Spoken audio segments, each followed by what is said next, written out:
is a Village of Dobbs Ferry Planning Board meeting for October 4. Our original agenda that was noticed had 6 items in it. We've had 2 applicants indicate that they will not be here tonight and have asked for a continuance. The first is number 1 on our agenda, 11 Overlook Road. We will give them a continuance until our next meeting. And item 3 on our agenda, 189 Northfield Avenue, has also asked for continuance, and they will be on our next agenda too. We've reordered the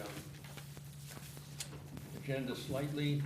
Number 1 will be 289 Clinton Avenue. Number 2 will be 292 Palisade. Number 3, 36 or 38 Hilldale, and number 4, 100 Main Street.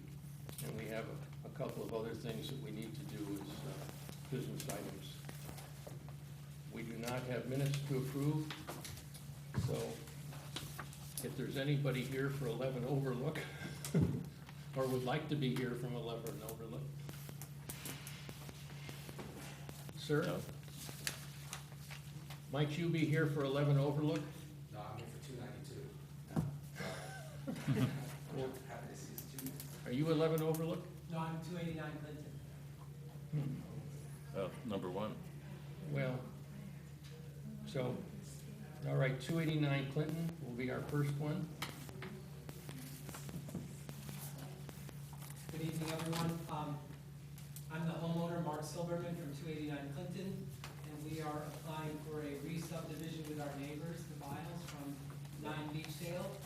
You have a letter from the Biles supporting this process, and we were here 2 months ago, I believe, Right.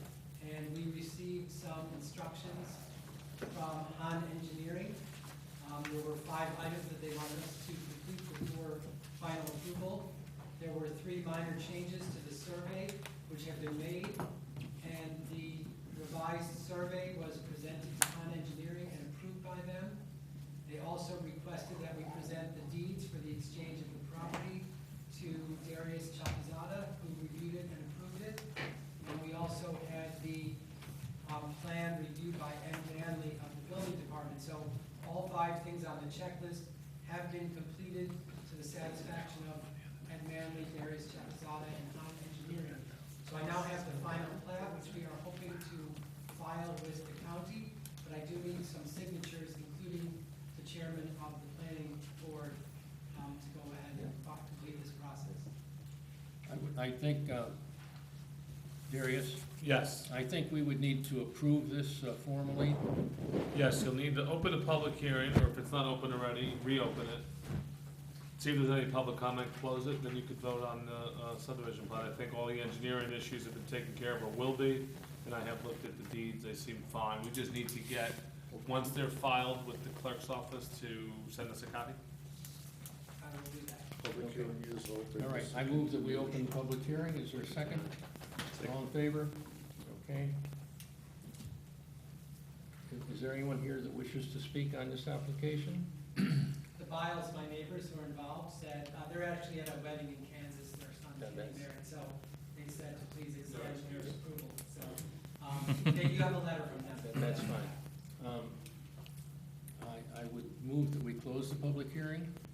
Second. All in favor? Thank you. So I assume there was no change to the plan that we originally saw.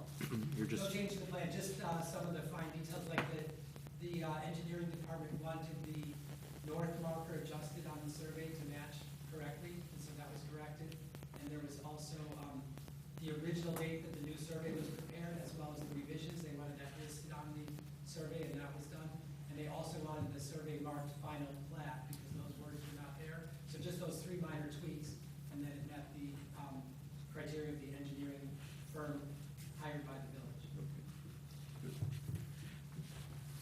Mr. Attorney, are we, Good to go. If you public hearing's closed, you can vote on the resolution. okay. Well, I don't think, oh, yes, we do have a resolution. Thank you. Thank you. Next word, you're welcome. Just in time delivery. I would move the following resolution, the Village of Dobbs Ferry Planning Board Resolution Preliminary and Final Subdivision Approval, 289 Clinton Avenue and 9 Beachdale Road, whereas Mark and Lena Silberman, owners of 289 Clinton Avenue, and Martha Bile, owner of 9 Beachdale Road, have applied for subdivision approval to adjust the lot lines between their two properties, and whereas the two parcels are identified on the tax map of the village of Dobbs Ferry as section, and it gives section numbers respectively, and are located in the OF3 zone, and whereas the plans and documents consisting of the following in a subdivision application, the final plat, coastal assessment form, short EAF, and a letter from Mrs. Bile, which have been submitted to the village in the requisite number, and whereas the planning board has inspected the property, is familiar with the nature of the site, the surrounding area, and the proposed re-subdivision of the subject properties, and whereas the public hearing was held on September 6th and continued to the meeting of October 4, 2018, and all comments were duly considered, and now therefore be it resolved that the planning board of the village of Dobbs Ferry does hereby grant preliminary and final subdivision approval subject to the following conditions. The applicant shall provide such information as village council deems necessary to confirm the applicant's title to the respective parcels and authorization to request the subject re-subdivision. Number 2, any costs incurred by the village for consultant fees and any out-of-pocket expenses be paid for by the applicant. Be it further resolved that this resolution shall have an effective date of October 4, 2018. I would make the motion. Is there a second? Second. All in favor? Passed. Thank you. One final question, so to file this with the county, I need your signature on this. That's correct. And what is the process for that? Let's do it. Yeah. Let's show action. George, do we need the That's- county to sign first? County health, is county health signed it? I was told that the planning board signs it, then the health department signs it, Yes. then the tax department for the village signs it, Okay. then the tax department for Greenberg signs it, then I can file it with the county clerk. Okay, sounds like a plan. Okay. Do it. Civics 101. You need a, I need a, A ballpoint pen or a Sharpie? Sharpie. he just went to. Thank you. He just get the one. Carry them in your pocket, do you, Patty? Oh, there it is. No, we got, well, yeah, Well, this we is need for- one of the big black. That's for a 30-story hotel. Just kidding. Where's the, yeah, there's a spot for the date there. and then- Yeah, there's, it looks like it goes in twice, actually. It's, Oh, yeah, there. Point.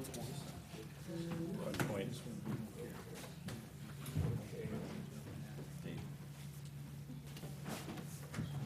Assistant Commissioner, I don't want that. Here we go. The resolution was dated today's date, October 4th. October 4.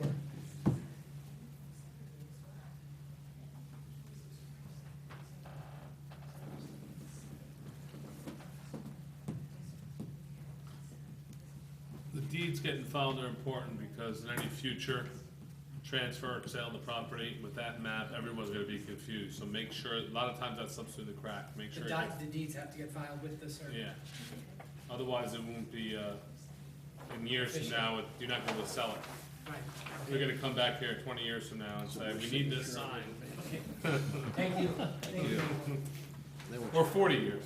Thank you. I don't think we got that on camera. Oh, yeah, I told Yeah. them. All I get is a first. Hey, That's a civics lesson. yeah. Number 2 on our amended agenda is 292 Palisade Avenue, pre-submission conference for site plan review for proposed addition, renovations, and site improvements.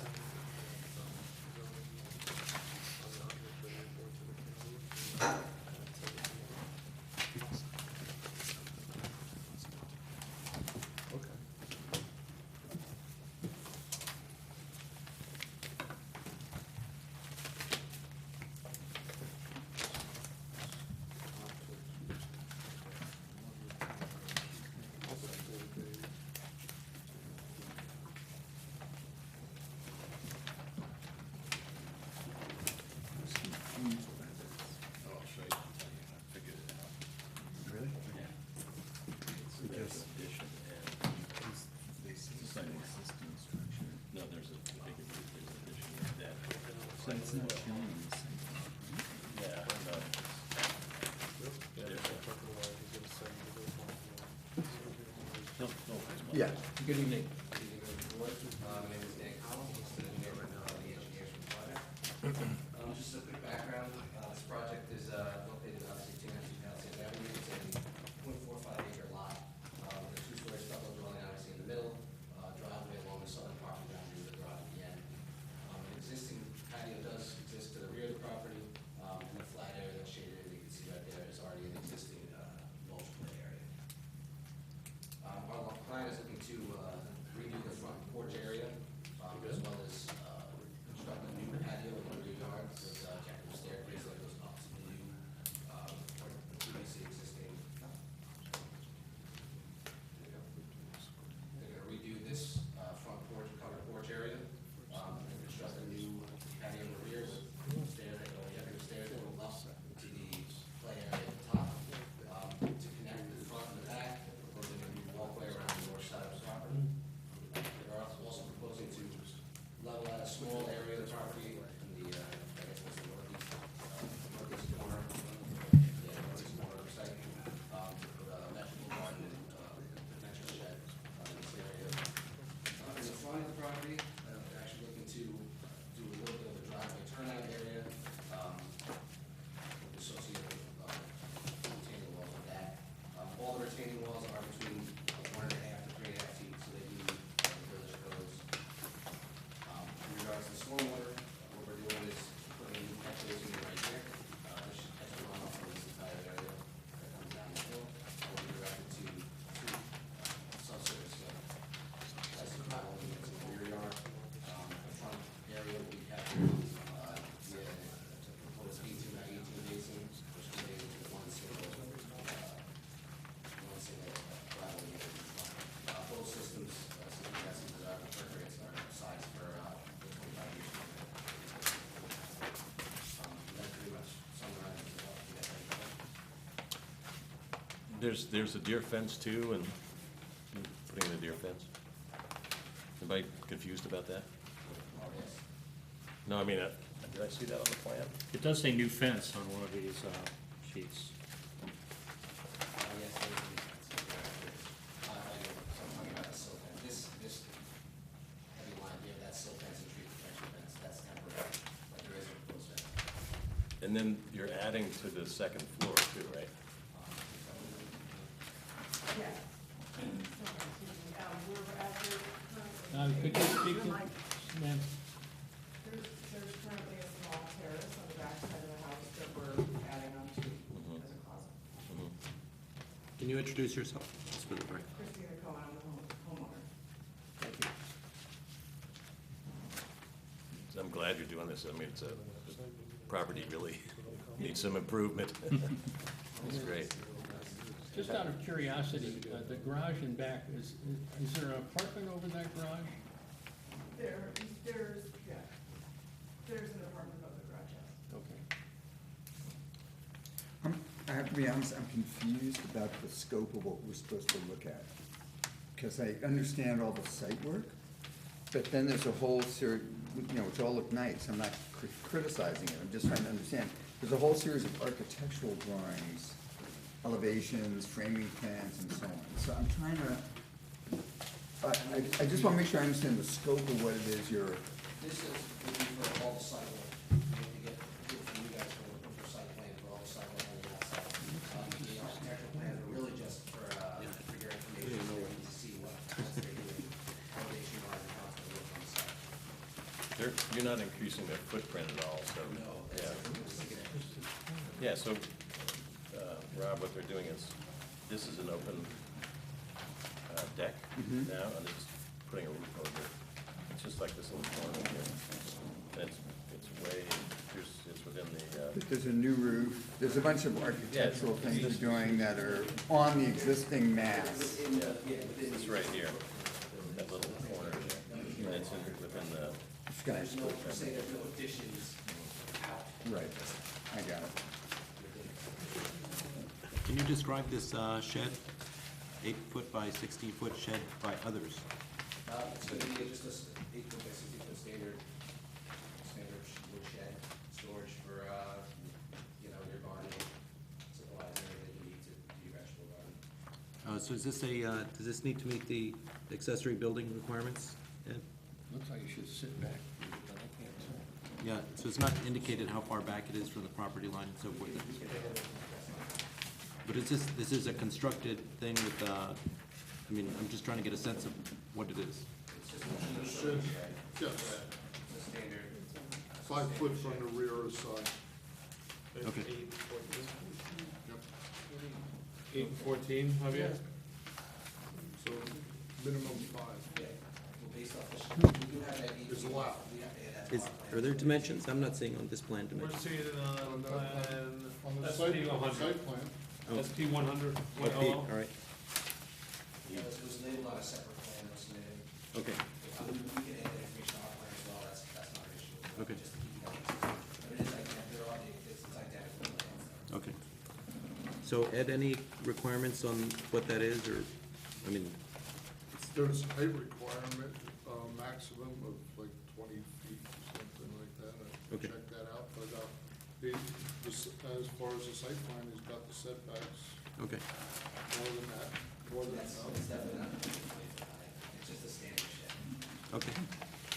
ARB will look at it as well. What happened in the recent couple of storms? I mean, I know that other people in that area, the water just pours down the hill there. Was it running over your property or? No? That's good. I really don't have many issues with it. That's because it's Yeah, steep there. There's one part of the driveway, Uh-huh. in a little path, but That's really good. we don't have a ton of puddling either. That's really on our good. property. We're very lucky, Yeah, very lucky. yeah, because other people in that area really had some problems. Dwight or George, are there any comments at this stage? Okay, thank you. Is there anybody who can say the one here? Yes, we would. Any other comments from the board or questions? I would move that we schedule a public hearing for our next meeting. Second. All in favor? Good. Thank you very much. Thanks. We need elevations of that shed. Did he hear you?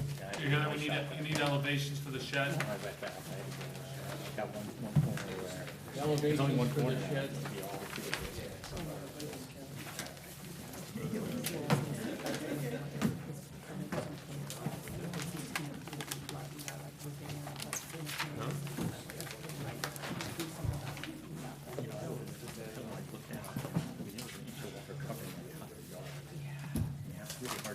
The next item on our agenda is 38 Hillside, and I suspect they are surprised by the fact that they were on the official original agenda, they were number 6, and they undoubtedly thought that we wouldn't be ready to hear them at this time, so. But didn't they, I thought all they submitted was a letter. Did they actually have a new? That's, no, Kane, the whole Oh, package.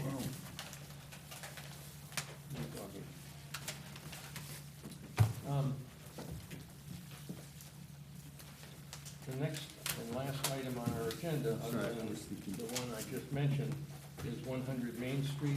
Do we want to do the issue on the, Yeah, I think we should do, the number 7 first? The issue with the historical? That's number 7. yes, I could give a quick little, why don't you do that, please? sure. You're not gonna use this, right? No. So, the historic district, as you know, there was a historic, committee formed, and there was some code revisions done, very, elaborate code revisions by Sonia and Steve. And there was, Dwight was on the committee, I was on it also, and things are moving along. There were a few applications before the ARB that have stalled, and the committee has, or some people in the committee have asked that the Board of Trustees consider revisions to the sections of 300, it's actually 43, not 19, where it would move it along, that the ARB would have to hold a public hearing within a certain amount of time, it's 60 days, and then they'd have to make a decision within 90 days. So it can't just sit at the ARB. Now, if it doesn't, then it would go to the Board of Trustees. So the Board of Trustees has to pass on it anyway. So you're looking for recommendations, the Board of Trustees from the ARB. But the committee and some of the Board of Trustees members wanted to consider, if they don't act, it just moves along to the Board of Trustees. So that's what you're looking at. You're not gonna approve it or deny it. Board of Trustees is gonna consider it on Tuesday night at a public hearing, but since it's part of the zoning code, they need your thoughts, comments, et cetera, on it. So I'm a little confused. You started talking about historic district. I'm sorry, historic properties, or districts, could be anything. One property, two properties, districts. So these specifically, and the timeline by which they go through the HRB, that's what we're discussing. Not Correct. all the other projects go to the HRB, just these, and that they should be on a timeline Right. or not. Right, that's exactly right. Any potential historic properties, or district would have to get a recommendation from the ARB first before the Board of Trustees would pass on whether it became a historic properties, or district. So what we're talking about is the timeline at the ARB. So to subscribe to this timeline, a property or district, who designates its historic? So someone, I'll give you a sort of a potential situation. It could be an individual property owner. They could make an application for their house or many houses on their block. Then it would go to the ARB, and they would consider whether it's historical or not, or whether they think it should be historical. They can make recommendations yay, recommendations nay, and then it would go on to the Board of Trustees to evaluate that recommendation from the ARB. Oh, so it's the determination as to whether it's historical, that is the decision to be made, that needs to go on a certain timeline, not an actual design change or anything.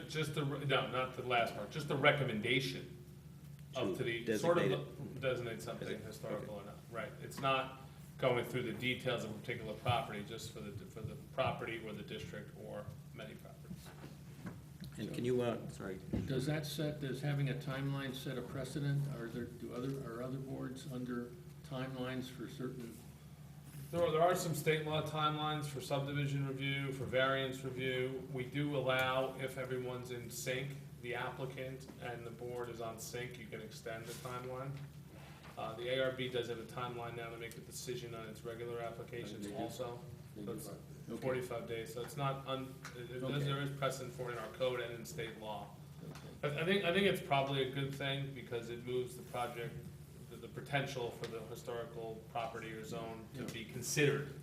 The answer may be no, but at least make a decision. Yeah, that's good. So they're gonna consider it Tuesday night at a public hearing, but they wanted to get your thoughts on it. And I think staff and the committee thought it was probably a good idea to do it. Is there a structural reason that existing requests have stalled? There's two requests, one for Belden and one for 100 Main Street that have stalled for a long time. Belden, you mean the historical district? That's for the district. That's for the district? Yeah, I believe there's an application for that submitted by some of the property owners there. 100 Main Street is one particular property where I think the Blizzards have submitted a request for, and anyone can make the request. The answer could be no. Right. But the ARB hasn't acted on it in 6 to 9 months, I would think, right? Something about like that. Well, I'm certainly aware on the historic district question that it's been much too long. and On this, Belden, yeah. this is an automatic sort of irrevocable deadline. It's not whether the applicant chooses to enact it. No, it'll be automatic deadline of no recommendation, nothing. So then it would have to go to the Board of Trustees, and there's certain requirements that have to happen before the Board of Trustees too. So it's not like, okay, it's automatically approved as historic. Right, It still has to go through the process before the Board of Trustees, and there's no timeline for them to review it. But I think the Board of Trustees, at least the committee and some members of the Board of Trustees are saying, hey, make a decision one way or the other, ARB, let us know what you think, and we're gonna keep you on, a 6-month timeline to do that, approximately 5-6 month timeline. Now, if the applicant is working with the ARB, if there's an issue, the ARB thinks maybe the property's not historic, and the applicant thinks it is, then they could have an agreement To extend it. to extend it, correct? And do you have any representation from the HRB as to their position on it? I do not. I do not. Dwight, have you seen this? Yeah, I think, obviously, any change to the zoning ordinance requires a recommendation from the planning board before it's adopted by the board of trustees. So you're being asked to consider recommending to the board of trustees that timelines be affixed to actions by another board. I think they can't move, board of trustees can't move ahead without us doing something. And there are timelines for most actions that are already in the ordinance, so this one didn't exist. So it would seem to me to be logical, unless somebody feels otherwise, to recommend that the board of trustees do consider setting timelines. We don't know that necessarily we would say 60 days or 90 days is the right thing, but that in general, that the idea of applying timelines for a recommendation to be engendered from the Architectural Review Board to the Board of Trustees for, this is just for two categories, that's to set up a district or to take a single individual property and to declare, for the Board of Trustees to consider declaring it as historic. So I think some sort of resolution like that, without trying to step on the toes of our sister board, but just as a general rule that their timelines are appropriate for decision-making, and so that these timelines should be considered by the board of trustees, or I don't know how you want to phrase it. You can do a resolution that, motion to recommend that timelines be considered, for the ARB to consider historic properties or zones, without specific saying 60 is good, 90 is good. Yeah. Because that'll probably be debated at the Board of Trustees. And maybe those numbers or days aren't good. Maybe it needs to be a little longer or shorter. Right. So I don't think you should pin, I think Dwight's point is not in a specific time frame. Because if it requires some research or a consultant or something, even 90 days might be a short. Could be longer, yeah, it could require, and I think they'll work with the applicant will work with the ARB on it. Either way, the Board of Trustees is gonna be looking at it anyway, and they could do it, but I think they want the recommendation one way or another from the ARB. Is the So, thought process. is it your sense that the HRB chooses to not act on these things, and that's why they stall? Or is it that they are under continued deliberation? In other words, it seems to Actually, me. the fifth? So my question is, it seems. I that- really don't know. It's interesting. I know one of the properties, there was some historic review in 100 Main Street, and my understanding from the expert was that it was not. But an applicant has submitted, a neighbor has submitted a request that it should be designated historic. It could be simple to me to say, well, yes, we disagree with the expert because of X, Y, Z, or we agree with the expert because of X, Y, Z, and then that would move it along. Right, but 100 Main is a challenging project, okay? But Belden has a whole bunch of neighbors that are interested in this, so I'm a little surprised that hasn't moved forward. Yeah, me too, a little. I'm surprised both of them, I mean, so this sort of I don't know if it puts a fire under them, but it says, okay, ARB, look at this, we want you to look at this. You may have answered this already, but for their normal business, do they have deadlines on their normal work? They do, but if they don't act in 45 days, there could be an Article 78 proceeding to force them to act, which is rare. There could be by the applicant. And so what might be suggested means by which they can intentionally extend it? So you need, in your mind, both the applicant and the board to agree to continue Correct. discussing this. Correct. And if they're both not in agreement, then it would. Move along to Move the along. Board of Trustees, yeah. And listen, this is not, I don't really have an opinion whether it's good or bad. I think it's not a bad idea to have the discussion of whether it's historical or not. It's not a bad idea, but, why are they not moving it along? I don't know if they're busy with other stuff or. And what are the benefits of a designation of historical on a property, on a building or something? That's a loaded question. Some people think it's positive, some people think it's negative. There's talk about property values increasing, there's talking about, some people say it's too onerous on property owners. So there's debates on both sides. But that for sure. criteria is all defined. I mean, Yeah, the he's code shaking, provision. he's saying no and you're saying yes. Yeah, no, the criteria is not defined yet. That's actually getting done. We followed the model ordinance of the state. Mr. Tilly has been retained or being retained, I think, to provide the specifics criteria. Once a district is considered, yes, we recommend it. and then you say, or property, now, then if they wanna do something, that's the criteria that's being worked on now. You know, how the windows are done, how the roof line is done, et cetera. And So so, that's not done yet. And that could, you know, there's some thought to say, by some people have said, maybe we wait for the design standards to be done before we do that, but that's been mentioned, whether that's right or wrong. I don't know. Mentioned at the ARB. Was it mentioned in the ARB too? I mean, I'm not at the ARB meetings that often, so so. just to be clear, the HRB has been asked to designate these districts or properties To recommend, I to said. recommend, Yeah, and yet the criteria by which, what that means to designate it has not been defined. correct. So doesn't it make sense that that would be the reason for the stall? Could be. Could be. That's the thing, I mean, maybe we're premature, and maybe that's the answer, maybe that's the answer for the Board of Trustees too. Can we ask Steve? I mean, You know, he's the I would- consultant. so- Would you want to briefly give us,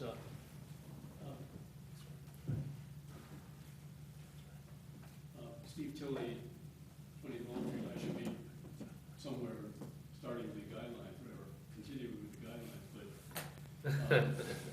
so, make me feel guilty.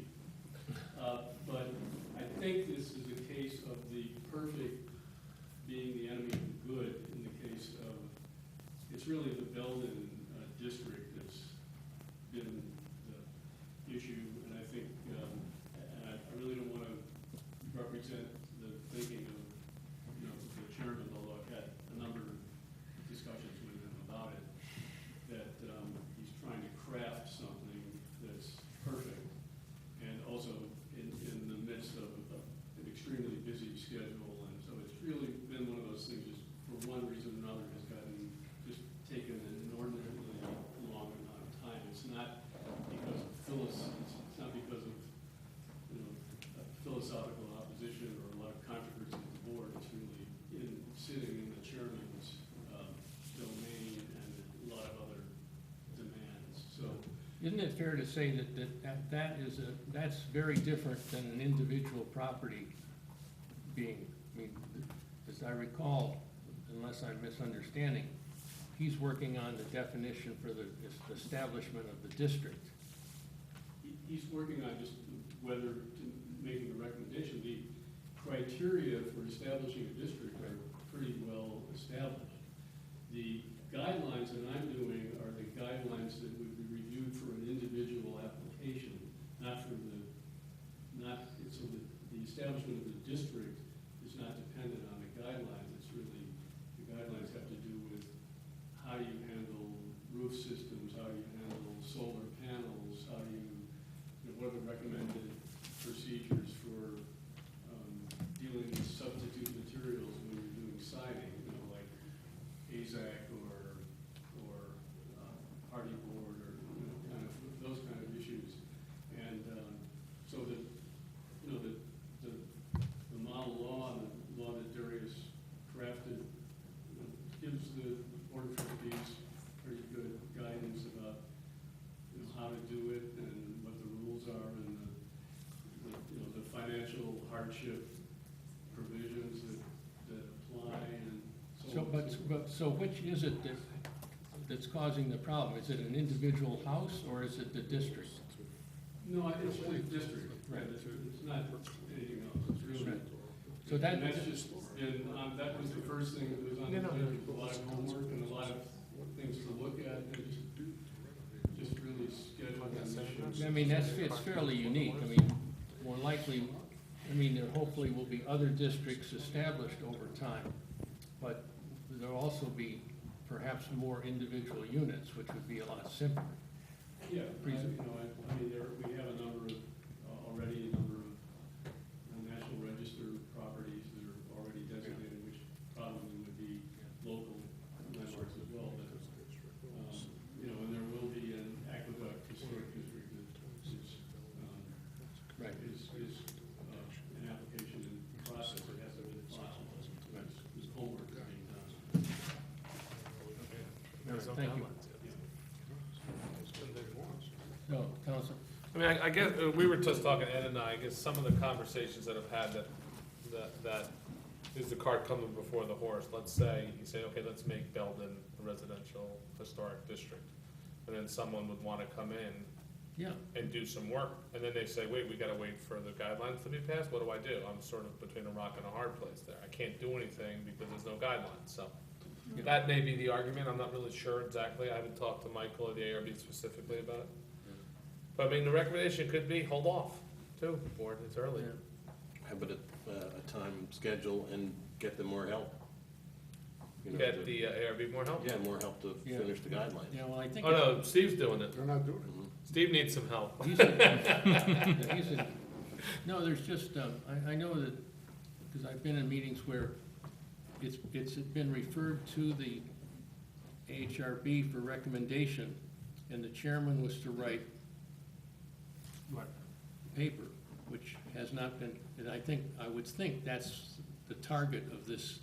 It's a little different because I don't even think there's been a debate at all about it on Belden or on the historic part related to the applications now, as opposed to the application that was before the ARB, a year ago.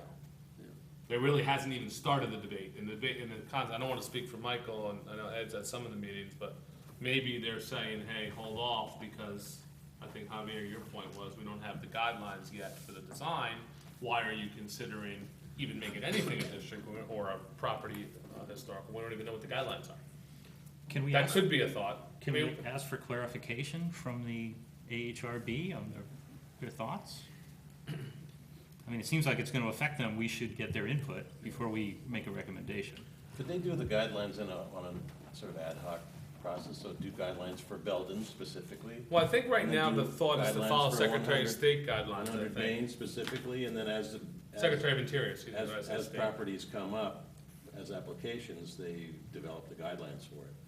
mean, I think the plan is to after a get while, the they have a body of guidelines done earlier, before that. I think now the codes talks about Secretary of Interior guidelines for historical properties, if I'm correct. So, yeah, so there is some guideline out there. Sorry, is there a guideline for individual properties or buildings? Not yet. Not yet. So, just to be clear, let's say a property is designated historic. Nobody quite knows what that means at the end, is that correct? At this moment, okay, thank you. That's fair. So we're not talking about the historic district legislation. We are in the sense of, yes, we have the legislation that was passed, whatever it was, 8 months, 9 months ago, whatever it was. So we're looking to, the concept from 30,000 feet is push the ARB to make a decision on a recommendation of whether something should be historic. The thought process is, okay, yes, push this along so we can move along, yes or no. And I think the counter argument is, well, maybe they're waiting because we don't know what the guidelines are. Can I just add a couple of thoughts to? It's a good point. So I mean, you want to separate the two actions out. One that already adopted are the regulations, they're in the code of what it takes to form a district or the criteria for historic designation of individual property. Those have been adopted by the Board of Trustees after a lot of work by the committee that was already been mentioned. So what's happened is that, I think, if I'm translating this right, we've had an actual district request from Correct. Belden and they've had to meet the criteria that's in the ordinance for getting sufficient support from the neighboring properties to actually be able to be qualified to be a historic district. So I'm presuming that's happened. That information, I guess, has gone to the Architecture and Historic Review Board, and there's elaborate form that Sonia devised for evaluating each of the properties to determine which ones would actually be treated as historic and which ones would be not within that district.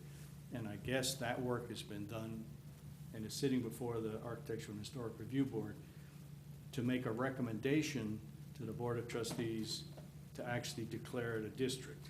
That's the action that we're being asked to say, let's put some time constraints on that, or that there should be some time constraints on it. Seems reasonable, or are these the right time constraints or not? Or is this the right time yet? Yeah, I think that if Belden is declared a historic district before Steve finishes the guidelines that are specific to Dobbs Ferry, that the federal state, what is it called now? The Secretary of Interior Standards for Historic Renovation or Restoration, I forget the right title, would still exist as something that could be looked at. So everything goes as we think. The AHRB makes the recommendation or not. The Board of Trustees determines that Belden is a historic district. The new guidelines haven't been developed. An application from one of the property owners comes in, and until the new guidelines are in place, the Secretary of Interior Standards would be used by the AHRB. So I don't think that we have to wait for Steve to finish the guidelines that are specific to this district, though they would be more helpful than the Secretary of Interior's guidelines. We're still able to, and Belden had put the folks in Belden had put a ton of work in, and are now probably frustrated that they can't at least get that in front of the Board of Trustees for an action. In the meantime, somebody with property in Belden, you would looked at it one way and said, well, if they wanted to do something, they wouldn't know what to do once it's in a district. Well, we have the Secretary of Interior Standards until Steve's. On the other hand, they're not protected at all right now. So if a property owner came in with some application that nobody liked particularly, the standards, the Architectural and Historic Review Board would just be evaluating it based on good design, not on historical criteria. So they're vulnerable. So that's, I think, some of Sonia's anxiety, if I'm reading the tea leaves right. So I think timelines are appropriate for all of us on every board. And now that an applicant has done all this work, put all the things in, it seems appropriate that some nudge or some end of the road be out there in terms of the timeline. I mean, Dwight, not to interrupt, maybe there's a hybrid thought here, is that a resolution, that the timelines are good, Board of Trustees, for this, and we don't espouse to say it's 60 or 90 days, whatever it is, but maybe you should wait until we have more detailed guidelines, I don't know, No, I don't agree. Okay, yeah, just throwing out options. No, I mean, I think what is right, I think the HRB and the chairman particularly was tasked with doing this. This is probably a year now, Yeah, I think so. and I think it's very appropriate for us to recommend a timeframe. And if he doesn't feel capable of doing it, then, make some other arrangement, but, so. Yeah, that's I an would, option. I would move we make the recommendation to the Board of Trustees for a 90-day.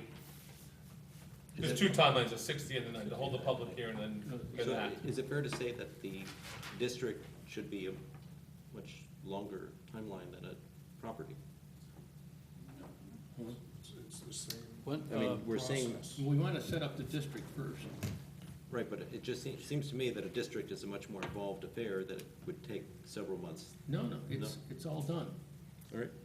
Well, in this case, it's done, but we're not talking about just the single case But you're scenario. saying it's a little more involved for the ARB to consider whether a property belongs in a district or whether it's a contributing property or non-contributing property, so maybe it should be taking No. longer.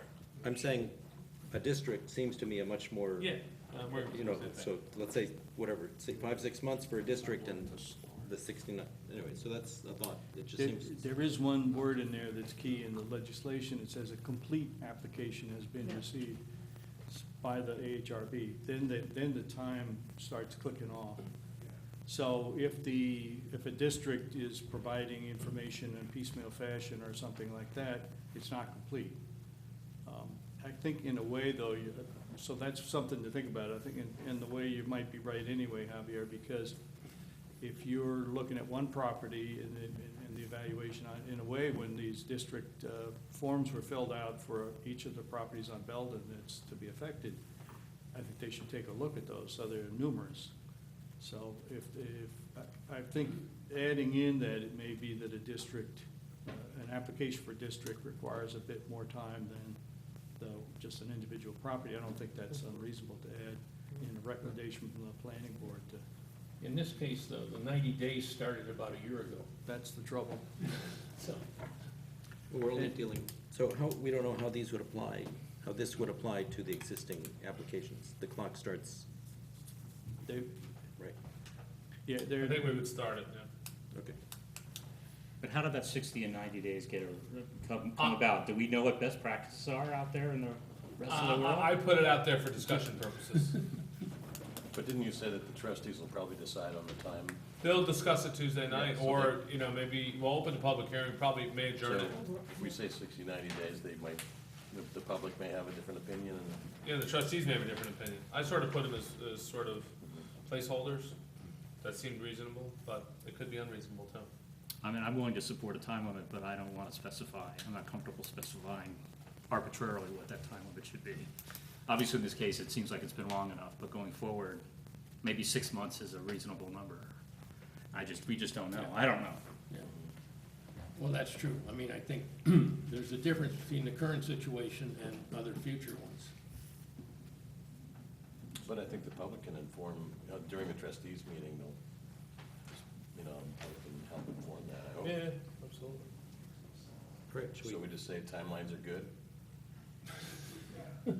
And we recommend best practices going forward or something like that? that'll help. That's really. We should get it off the table in the next 10 minutes, right? All right, I think We 2 can do minutes, this. yeah. We could do this, guys. All right, so you want to do a motion? Otherwise, we're gonna give you guys a timeline. Yeah. Right. Yeah, right. Well, I moved that we recommend a 90-day timeline. I'm thinking most specifically about the current case, which is obviously, The 90, I think it's 60 days to have the public hearing, then once they close it, 90 days to make the decision. 90 more days, or not? Yes. Oh, 90 more days. I see. 5 months. Okay, sorry. Which I just put in as placeholders, I don't, you know, I I was think it's just something hearing for everyone 60, to 90, I consider. thought it was 1 more month. Okay, so that makes sense. well, Yeah. I mean, I would hope that the Board of Trustees would act on this, and if we can be helpful, I would like to do that. If we find it impossible to be helpful, then so be it. All right, so that was a motion? Be helpful. Be helpful. My motion is to be helpful. No. The 60 my- days for public hearing, right? And 90 additional days Right. for a motion. Otherwise, it goes automatically to the Board of Trustees. It's 5 months. Total of 5 months. All right, All right, second? all in favor? Aye. Okay, thank you. They can change it if they want. Dorothy. Right. In the interim, before we were about to start on 100 Main Street, but if I may, the applicant for 38 Hillside has arrived, and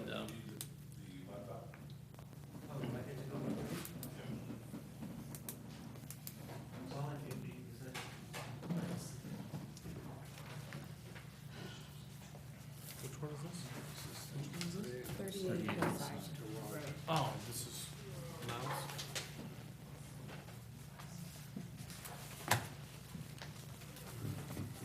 Very good.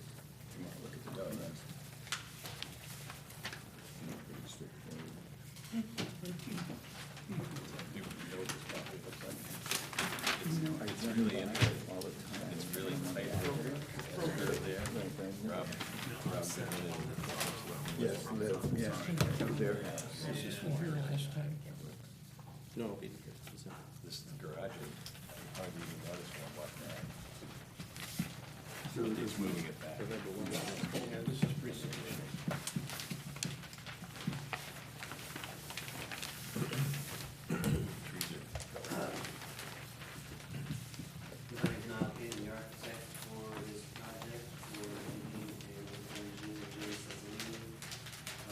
It's for a detached garage, replacing an existing detached garage in a very bad shape. And the property is on 38 Hillside, it's just so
It's a pretty steep street. Are there any challenges with the curb cut?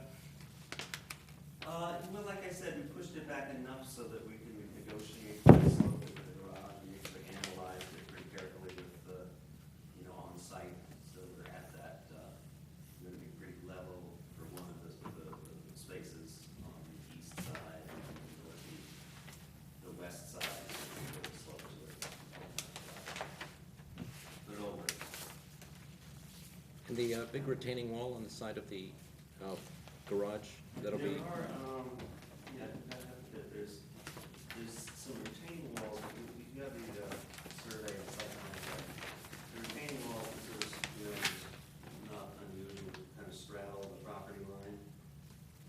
Existing stone walls that were actually built by the westernmost neighbor, at some point years ago. And then there's a concrete retaining wall that's part of the garage structure, which is going to be completely redone. And we're going to pull away from that existing retaining wall so that our structure will not be affected by the existing retaining wall. And actually, in discussions with contractors, we decided we're going to build, do some big holes in the existing retaining wall to make sure that the water is flowing properly. There's no issue with the water getting to our system of drainage around the perimeter of the garage.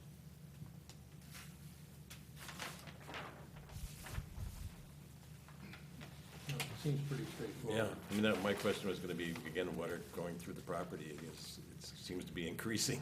Well, I mean, as it is now, the Yeah. reason, of course, the garage is collapsing, it's just Yeah. low water pressure. It was never- No, I mean, in terms of, going through that property down to the aqueduct and so on, what happens to it after water enters the property, whereas it goes into the collect and stored Well, for? as far as the existing house is concerned, it's an Yeah. old house, it probably goes to air, the drainage off the roof goes to air down Yeah, towards the aqueduct. okay. But it's from, whenever, 1920s. Right.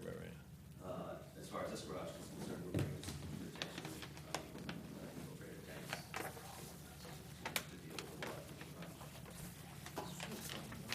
George, have you looked at this, or any issues that you? Not at the moment, we will take a closer look at it. There is a lot of pipings that I see if we put around it. Right there. Keep you happy. So we'll take a closer look at it and plan some. All right. Yes, you can say something. Oh, that means there.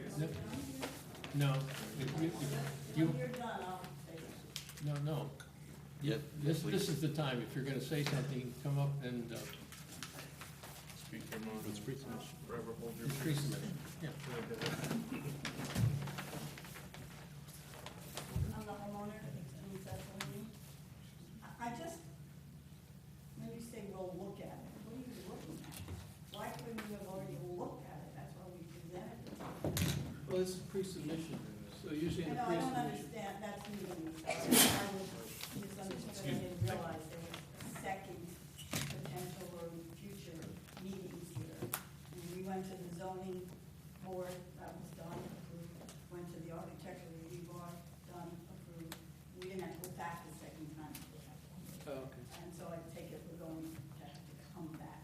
Usually the board sets a public hearing and then come back and. Okay, well, I'm learning, but, so you'll address what are the issues we have to be sensitive to when you come back, or when we come back and you have future comments? Yeah, Or so- you want to address them right now? Yeah, so we'll look at the size of the Coltex, how Nile sized them for what year storm and so forth. So we'll take a look at that. They always do that, and that's their sort of main bailiwick, I guess, if you can put it that way. is the I can assure you, stormwater the reason protection. we're doing this is because the vehicles in the garage are going to be totally dry.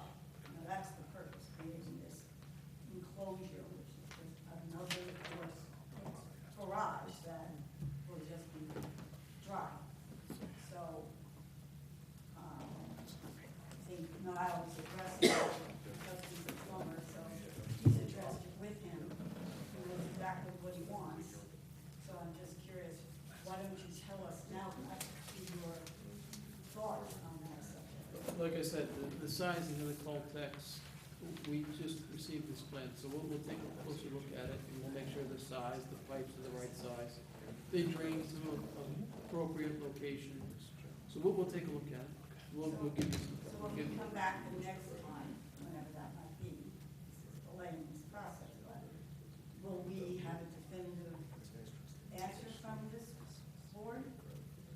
That's certainly possible. We will also do what we normally do, is to notice the public hearing, so people will know that there is a public hearing. I know you've done that for the other boards, and so all your neighbors do know that, but it's part of the process. You did that for this too. I just said, I know that you did it, but we, we do it for this board too. So, He did it for this board, but he's saying specifically advertise that it is a public hearing versus a pre-submission hearing. So on that letter that I sent to people that want to come close to be seeing Hillside Road, where No, the letter I sent in this, by mail. in this case, the village will put it in the enterprise, so that there's a public notice, so. And if I'm not mistaken, the consulting engineer hearing for one, we have to get any comments before the next meeting so that I can address anything for the next meeting. Is that fair to say? Do you know when that next meeting is? It's one minute. November 1, I think. Thank you. Yeah, well, that's Good. Do we call for a public hearing? Yeah, we did. No, let's do that. All right, I would call for a public hearing at the November meeting. Second. All in favor? Thank you.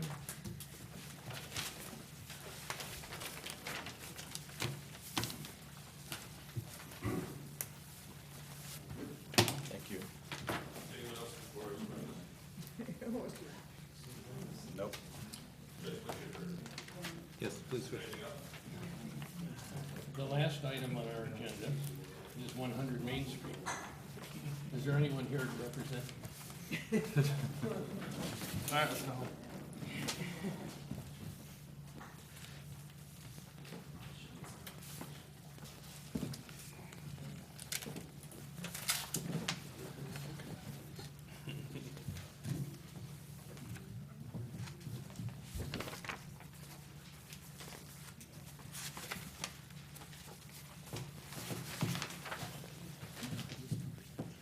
Good evening, Steinschneider from Joplin Design, here representing Leon Sutton regarding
facing Elm Street.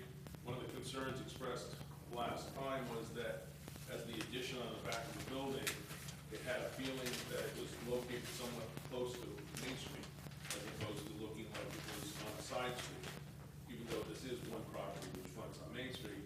So I think changing that does make a difference in it. We also had a suggestion made at the last meeting that we look at effectively a sloped parapet, which I think actually works well. It enables us to have a gabled roof on this section of the building, which does make a difference between it. We're not locked into anything on this architecturally. We'll discuss that with the AHRB when we go there. But what this does is it kind of changes the way that this all reads. We have shown the staircase coming to the top for it to be someplace we can walk out on the roof, make that a recreational area for the building. That's something we like. There's nothing that says we can't do that code-wise. Obviously, it's up to the boards to decide whether that is something that they would want to have. This is the front facing the street, just larger scale, so you can see it a little bit better. This is the side facing the aqueduct. There are 4 residential units in this building, 2 on the first floor, 2 on the second floor. This is the stair tower you see back behind you. Actually, from the aqueduct, you actually would not be able to see it. And this is the back of the building, pretty much similar to massing what it was before, but obviously different in the way the roof line works. We also received a photograph of an idea of how to maybe approach this in a different way. I think this is charming. I think this is quite a wonderful idea. The challenge that we have with it is if you overlay the scales so that they're the same size, basically if you started this immediately against it, you just complete 2 by the time you get to where we're not, here's the end of the building, here's the property line. So you can't really do 5 or 4 or even 3. Stepping up and 2 stepping up, I don't think accomplishes that interesting character. And of course, here's the slope of elm coming down. So if you started trying to do this, you'd have these things much more separated. And of course, here's our height limit coming right there. So what you'd be able to do is build effectively what we proposed component of this, which I don't think is what the intent was. Just kind of going back quickly, back and forth on it so you can see how those relate. I think it's a nice idea. I don't think it works for this. I don't know if there's anything else you need us to talk about on this. So any questions that you have? I also gave a fairly extensive evaluation of the different components of this. Wrote it up in terms of parking and all of the different issues that have come up over the last 4 years on this application, so that we do have a reference point in it so that the board's clear what they have seen, what we've talked about. Obviously, if there's anything in there you disagree with, it would be important to note it, and I'd suggest that you do it right, because I think that's going to be important. So any other questions that this board has at this point? If not, I hope that you call for a public hearing at your next meeting. Well, I have one major concern with your current plan, which is having parking within the 10-foot setback area. To me, that's a non-starter, and I would not be able to support a project that included that. Then you'd be able to make that recommendation. We showed you the alternatives with fewer parking spaces. This board made a definitive, indicated by consensus that we should be coming as close as we can to providing the required number of spaces on site. If you don't project into that area, which, by the way, there is no restriction on that. It's not like we're asking for some consideration on it. There's nothing that limits it. It actually specifically states you can have parking in that area. We would then be limited to 4 spaces on site. So maybe you could do 5, I'm not really sure, but with 5, you'd be pulling in and you'd have to try and do a 3-point turn to get back out, and people might be backing out, so it's not a great idea. But that's something you could send with your recommendation to Pete and I, and we can move forward.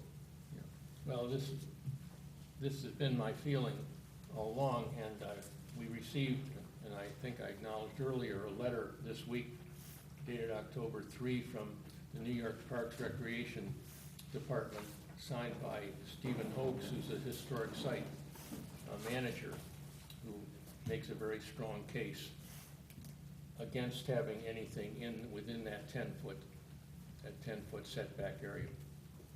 So there is support from the state for that position. This process is one that enables people to come forward and make a proposal. This board has the authority to recommend that it be denied. The intent here, the process here is not one that we should be fishing until we find some miraculous solution that works. We know that there's an intent not to go forward with this. So what we need is a decision that supports that we can take action further on. You know, short of doing a mandamus or something like that, we're basically in a position that this board is supposed to make a recommendation. You did make a recommendation for approval of this project in May of 2016. The Board of Trustees, I don't know if there's a next authority to go to, maybe there should be a 60 to 90 day requirement that the Board of Trustees hears an application. But the Board of Trustees chose not to hear it. They asked us to investigate further the issue of historic. We did that. After that was resolved, which was in 2017, in August of 2017, when the Architectural Review Board basically made a decision that wasn't going to do anything else on this until after a decision was made by a higher board, I think is the way to put it, then the village changed the law. So we understand all the processes that have worked here and how it's gone forward. All we're asking is that this board does what it's supposed to do and make whatever recommendation it feels is most appropriate for the interests of the community. Understand? Thank you. Yeah, I think just from legal perspective, some of your comments are taken out of context and not accurate, number one. I'm not. Number two is, the plan does not comply with the code. How? The parking does not comply with the code. There's not allowed, there needs to be a 10-foot setback from the side and the rear yard. It's plain as day in the code. Only if it's not enclosed. Right, this is not enclosed. Why is it? How is it enclosed? There's no structure allowed to be there. It goes on 3 sides and it's got a trellis over the top. It's fully enclosed. There's no structure allowed to be there. But we take, umbrage with some of your comments. So if you want us, if this is your plan and your only plan, they will look at it. And if necessary, if you think it's appropriate to hold the public hearing, you can do that at the next meeting or whenever you feel like it. If you want to work with the board and talk about a plan that could work, let me finish. I'm sorry. The board will do that. But if this is your plan, then the board will look at it. So that's what I want to say. So the record is very clear. No, and I appreciate that. And your statement is clearly heard. The process is one that should be linear, and it seems to be one that is going in a circle. We came and we made a very specific discussion. We pushed it to be a specific discussion in which we asked, how did this board prefer that we handle parking? So at the point that the parking is required to not go there and we're limited to 4 spaces, we effectively have the parking for the existing building. If that is the position that the village is taking on this, then they need to make that decision and let it go wherever it goes next. For the idea that I'm not working with the board, this is 4 years, we've shown. No, but this is your plan, is my question. Is this your plan? This is the plan that you're is the proposing? result of all of the comments made Okay. and recorded in the meetings by this board. This is another pre-submission What conference direction? where they're making more comments. Right. And you heard the lady before in the previous application said, this is my second pre-submission conference for a garage. That's the way it works. You know, you've been here a long time. There's many Yeah. pre-submission conferences for many applications, and the application right before you for a garage had 2 pre-submission conferences, and she couldn't understand why. So, If you want to call for another pre-submission conference. you can I'm not call- saying they're gonna do that, but if No, this well, is. that's fine. I don't think there's anything for us to do on it. So if you just want to have it continuing that way, then. No, I don't, if you want this plan to be considered, I think the board will consider it, and we always have considered it, this board, but if you wanna discuss things, they'll discuss things. I think I don't think there's any. The board is open to discussion. Right, I don't think there's any inaccuracy in the statement that you made as was referred to mine, but I think there's a suggestion made that I think is completely off from what is going on. We have been here consistently listening to everything this board has said, we actually went to the point of putting everything that this board has said in writing, and we showed the linear progression, how we got to what this scheme is. So at this point, the chair is saying that any parking within the 10-foot is a non-starter, after the board at the last meeting said that primary to them was that we maximize the number of parking spaces on site. Unless I misunderstood. Well, can I just say, I was speaking for he's, myself. right, I was gonna say, I'm speaking the for chair is myself, speaking not for the board. himself, not for the board. And I guess, because I agree with some things the chair said, and I personally don't agree with some of them. So I guess my question is more, since the board itself is not of one mind, I'm wondering, does it not make sense to call for the public hearing so that we are making, so that when we have our discussion, we have we have that input as well as what we might debate about right now. I assume. I don't know, I'm just throwing that out. I feel like We could if have, if this is his proposal and he's looking for feedback, I feel like, we could have a discussion now, you know, so you get some more information if you want to. Sure, that's what I asked. Yeah. Well, guys, though, if we have a code issue related to the parking, don't we need to get that clarified? Well, there is a code issue related to the parking. It's ultimately Ed's determination if it is properly enclosed and not a structure. Because if it is a structure, then it's not legal. If it is, there's some exposed parking is not legal. This board has the options of approving a screening or approving pilots. So that's why it's here, that's right. because it's not a closed-cut case of we need to go to ZBA for a setback, a variance. But I mean, that's, I guess, the question Alan's You asking. have that in your power to give those waivers here, and it's done all the time in different manners. Okay. So if you can't come to an agreement, he could go back to ZBA for a variance, or I don't know if we can, because we went to the zoning board for that. you can always go to ZBA. You went for the ZBA, I think, for a variance to build within the 10-foot setback, a structure. You didn't, I don't think the application included an application to have For the parking. unenclosed parking, correct? It's a different variance. Yeah. Do we have a definition for enclosed? Yeah, because But we can look at it and provide Ed can make a determination on it. if there are walls on three sides and a trellis with beams 10 inches on center, And is that not a structure? enclosed? And on the corollary side, is that not a structure, so it's legal? That's another interpretation that the building inspector would need to make. And this came in when?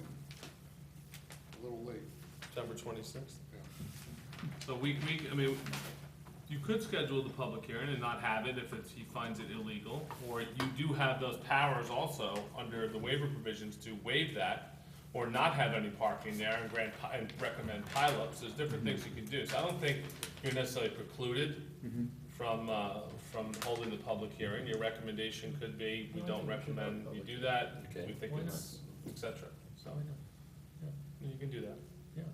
Well, I think, so the issue only is that if you cannot park within these spaces, you're gonna have less parking, and if there's no pileup or approval of curbside parking as counting towards these units, then the massing decreases dramatically. And I guess I'll just put my cards on the table and say that I'm happy to have a discussion about whether we enclose the parking, whether it's allowed in the 10 feet and so on. I'm philosophically against the idea of reducing the number of units to, to make the parking work. I just feel like the vision plan, as we read it, was very clear about providing flexibility for parking, whether it's pileup or counting the on-street sites. And I think it's really important that we get housing in the downtown for regional issues as well as local issues. And so if we decide to get rid of those parking spaces, then that will come, I'm just, again, speaking for myself, I'm happy to talk about where those spaces will go. I'm not interested in using the parking to force the reduction in the number of units. That's just the way, I'm just speaking for myself. I think the board has been, I think one of the things we've tried to do with the things that we've approved over the last 2 years was to have parking on site. 78 did that. As much as we 70 can, right. No, 78, they have on site. Mhm. 75, they have on site. So, Not under But this- that's not what the vision plan Huh? says.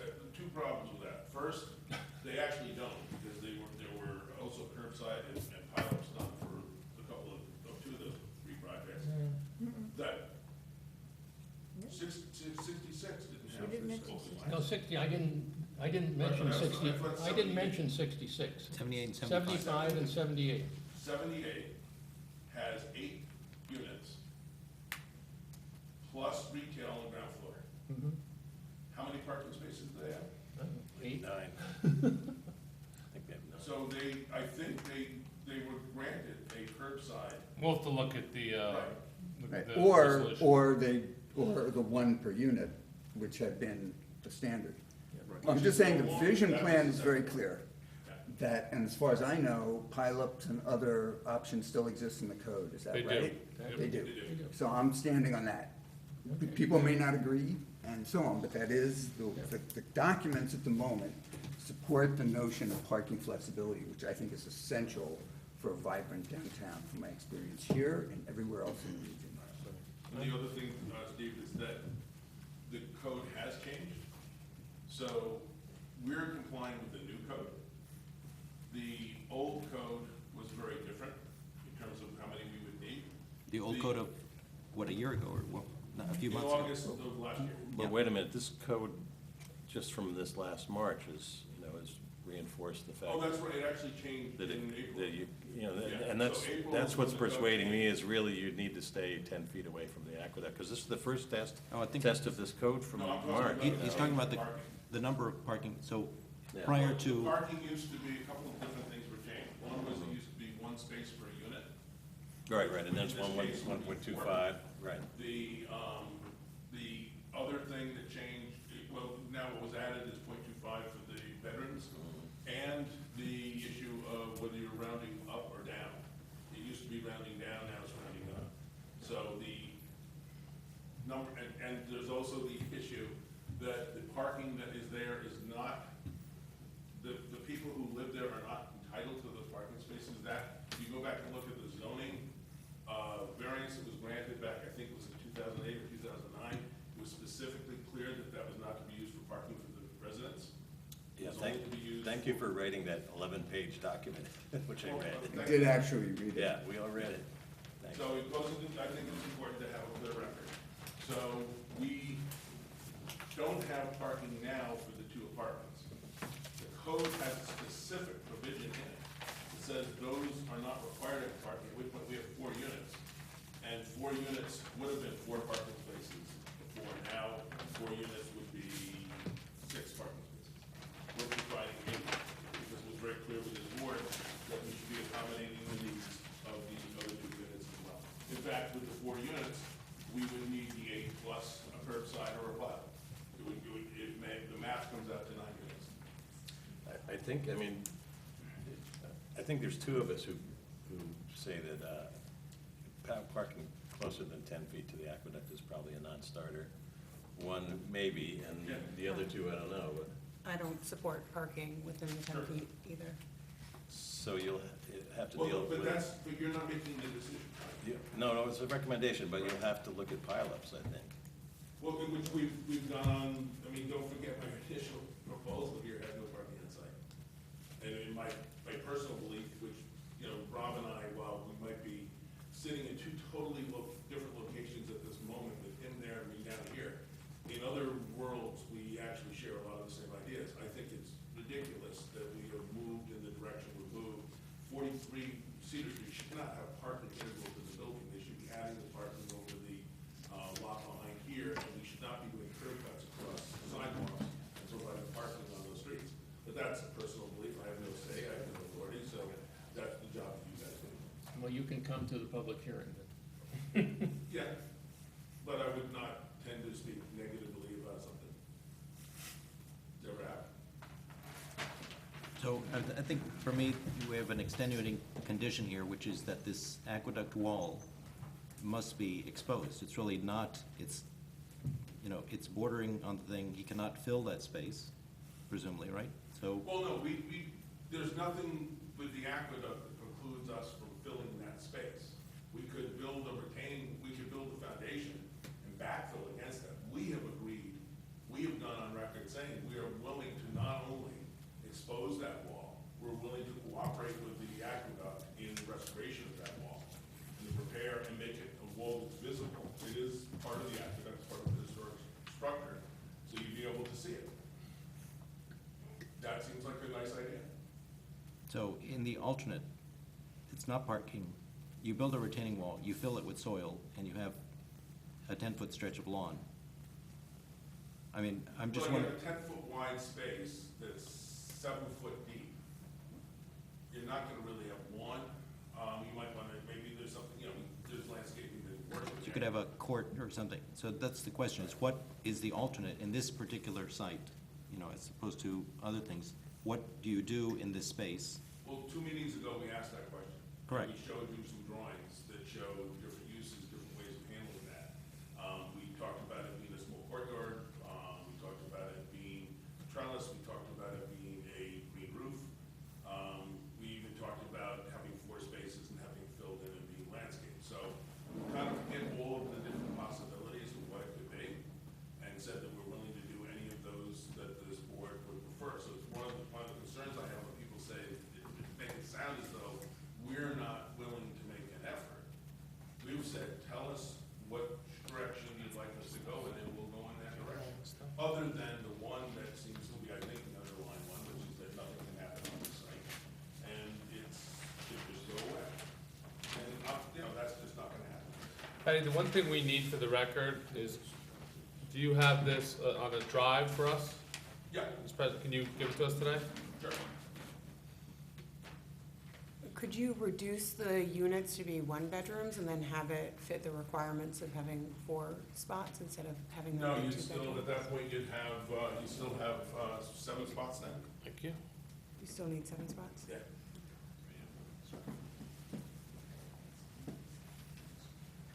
And I'll leave it back, it's got a lot of other stuff on it. Yeah, I'm sorry, just gonna say. One thing I would say. We need just a copy of that. You can copy the whole thing if you want. Okay. It's on there. Oh, we can okay. Yeah, this Presentation. this PowerPoint is on there. I mean, I haven't, you know, you kind of caught me, and said, don't. Can you sit, Oh, no, he's not using my laptop. Are you using your laptop, Patty? I'm using my laptop. One thing, it seems to me that we have Rounded up.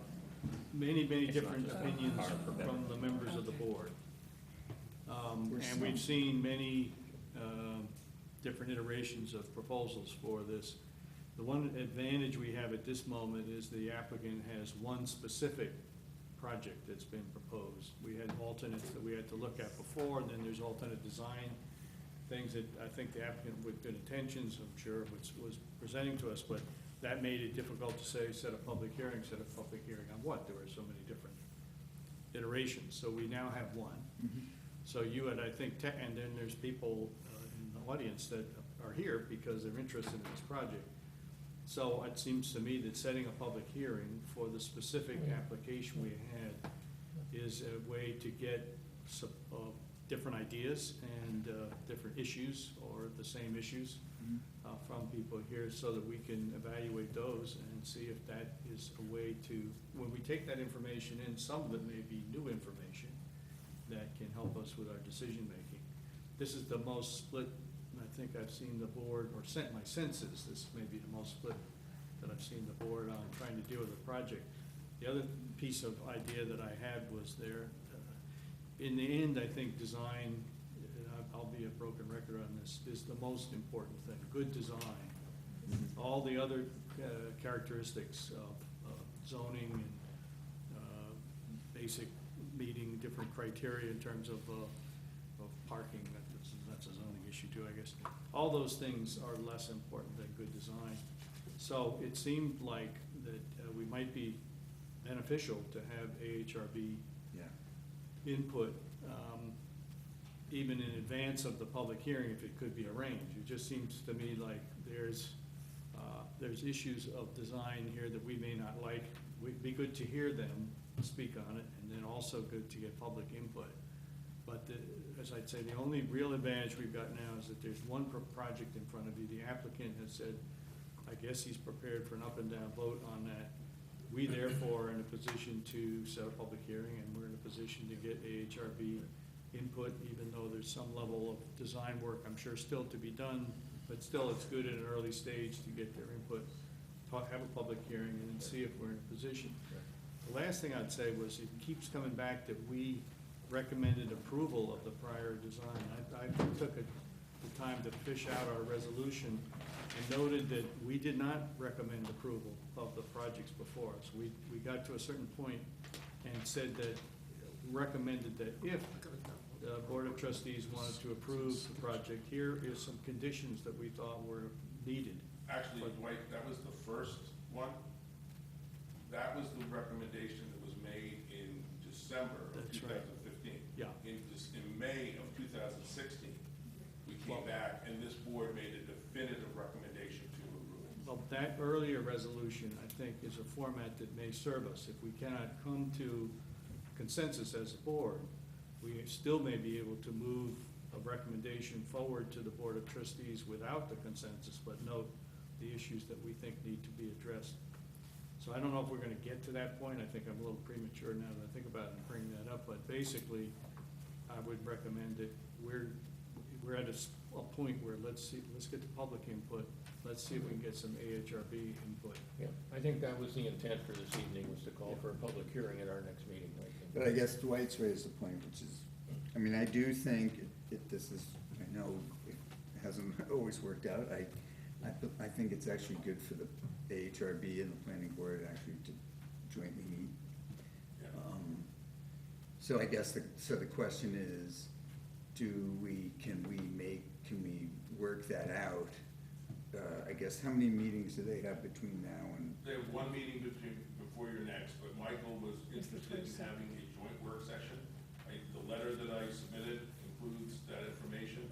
We'd have to notice it, right? It would have to be Right. noticed, but it's the, I think, October 22nd, so there's plenty of time to notice it. And the idea, his recommendation is that it would be the hour before his meeting starts. So it would be a 7 o'clock, 8 o'clock workshop, where both boards would be able to talk about the issues and the concerns that they have. I mean, I think it would be good No, I think to have as much at that first public hearing as possible. Yeah. No, that's a good idea. And I could do, I don't know how, I'm just speaking for myself, I could do October 22nd. Well, as many as us as can come, will come, so. That's, that would be at 7 o'clock on Monday, the 22nd, which is Michael's recommendation, but we Yeah. also began to think about it, and that was a time that we also Right. wondered if would work. Is that, I guess the question is, who can come and who can't? I can come. I can come. I believe I can. How about the public? They can watch, because it's not a public hearing yet, but of course, it's a public meeting. It has to be publicly noticed, so there'll be more than the number of people Yes. in the room In the room. to require public notice. Yeah, indeed. But then also at this meeting, we would, Mr. Chairman, we were thinking of setting a public hearing on November 1st Exactly. anyway. Yes, yeah, I think we should, because it'll help inform us to have the public involved in the process. I mean, they've been involved on and off over a long period of time, so I agree. it's not something new, but I think we're at a point where the public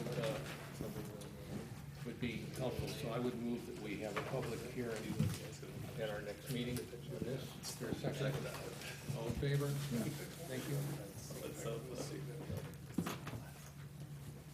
That it for tonight? Yep. Yep. Can't, do we need a Are motion? you not gonna hear anything from No? Not tonight. Public hearing's the next one. Should we have a motion to request a joint meeting? Yeah. Yes. Oh, I guess so. Yeah. Yeah, I completely forgot, this kind of took my stand. But we do have this, and what I was. It might be good if you took a couple of screenshots I can do and that. send them It's an along in a earlier version. PDF, Right, I'll do that, I'll send those to you guys. It's a down- I mean, No, it's anybody, not if you hard. want I'll give it back a to copy of you the sketch, like, you're in a welcome. couple days. You're welcome to it. I think, that, yeah, doing some screenshots, I think, would be useful. I mean, there were comments made at the last meeting about how many things and all, I mean, we did address those. You know, it's a simplification of materials, you know, clear articulation of the back portion. So, I don't, you know, Javier, you asked us to look at roofs. Right. So I think it's, in my opinion, it's much improved. I think it's the beginning of what I was imagining is, you know, as you put things on the table that are, we'll say, tools that we expect the HRB will make use of to articulate it further. But I think, for me, it's much better than having, you know, as I said, Main Street on Elm Street. So thank you. Yeah. Okay, cool. One last thing, which if you're done, you have anything else? I just wanted to make sure that we, Mr. Chairman, you think we need a motion for the Workshop. joint workshop? Yes. Yes. Definitely. Yeah. A second? All in favor? Okay. Yeah, 22nd. The last little thing, I would like to actually, I think something would be good to have it on the agenda. The Broadway corridor coalition process has come to a conclusion. So, well, not really a conclusion, it's come to a beginning maybe. So we now have a 198-page report provided by Nelson Nygaard. And we are going to be doing a public session on, not going to be Yeah, on the 10th. we can't do the 10th because That's the time is not available. The 3rd or the 17th, yeah. What it's going to be is the first session, it'll be from 11 to 12:30 at the Rotunda at Mercy. And it'll, as I said, it'll either be the 3rd or the 17th. And the intent of that first section is to have the boards Yes. there, mayor and trustees, but I think The planning board should planning definitely be board there. should definitely have presence there. Okay. And if anybody wants a copy of the report, just send me an email and I'll send it over. What is the It's date? not like one of my typical long things, it's only 180. It'll be the 3rd or the 17th. Yeah. We're Of trying to do it at November. Mercy College in the Rotunda. Of November? Of November. Yeah. November. Yeah. Be hard to be the 3rd of October. Or, no, December. So, it's interesting, it's, a lot of work, and it's got a lot of interesting information. Does it take parking off of Broadway and downstairs? No, Well, we lose 40 parking spaces. We do. Gonna run we right up lose Clinton? 40. I don't, I It's think in December, it's, right? I, December 3rd. I couldn't find where they were. Oh. But they put in the chart, they said there's a loss of 40 parking spaces. What? What we did specifically is we did not go with the idea of the bike lane along Broadway. Okay, We stopped it at the high school. right. We picked it up again where Aqueduct crosses Broadway, and we proposed that improvements be made to the aqueduct. So that the bike, you know, what you'd call the non-Lycra riders, Right. kids going to school, things like that, would be able to ride their bikes on the aqueduct. And that necessitates improvements, corrections to curbs, ADA compliance, all that kind of stuff, which is good things, I think. Not everyone agrees. We live in a world where, A lot of people don't want bikes on there. well, they went so far as to say they didn't want to increase the pedestrians on it. And I said, they're not gonna be pedestrians on it, and this is not something that we're enjoying as a trail of great value, then I think we should put it up on the market and sell it and not put condos on it. I don't think anybody would have said. Aren't you doing that already? Oh, snap. That's what he's trying to do right now. You would make such a good bartender. That was cold. What a wise guy. Have we You ready closed for the Saturday? meeting? Yeah, we need to. No. You got the good weather Saturday coming tonight? night, Adjourn. Second. The rain's got. That's a majority, I think. I'm not in the mood.